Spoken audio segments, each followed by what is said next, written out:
If you want to remove objects from photos on Redmi Note 15 Pro or 15 Pro Plus, here's what you can do. So first of all, we're gonna open the gallery, and then in here we need to open the photo that we want to edit, and we're gonna tap on this pen icon at the bottom of the screen. Now in here, look for the Create category, and you should be able to find the Erase option, which is not installed by default, so you will have to tap on Erase in order to download the Erase tool. And also you need to have a Xiaomi account to be able to use it. Once you do have it, and once you go into the Erase, you can then select the subject that you want to get rid of from your photo. And then once it is highlighted, we can press Start in order to try to get rid of it. And let's see if it's gonna work well. There we go.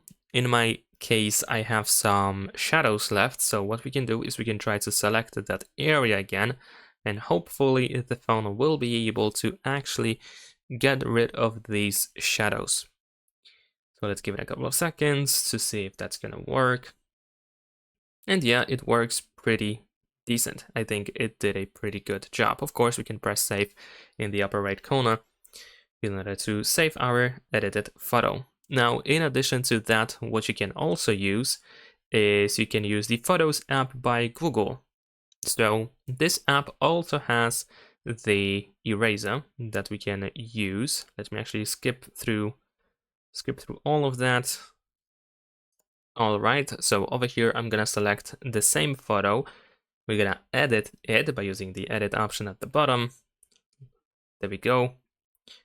Now, once everything is installed, we should be able to tap, circle, or brush the subject that we want to get rid of. So in my case, I'm just gonna do exactly the same thing. I'm gonna select the car toy over here, and we have the erase option. And after that, after a couple of seconds, it should be gone. Let's see if it's gonna do a better job. Yes, I think it works actually slightly better because now we don't have to fix anything. So maybe you can use this app instead. Of course, you need to tap on this to check in the bottom right corner if everything is fine, and then we can save as copy. And that is pretty much it. Subscribe to my channel.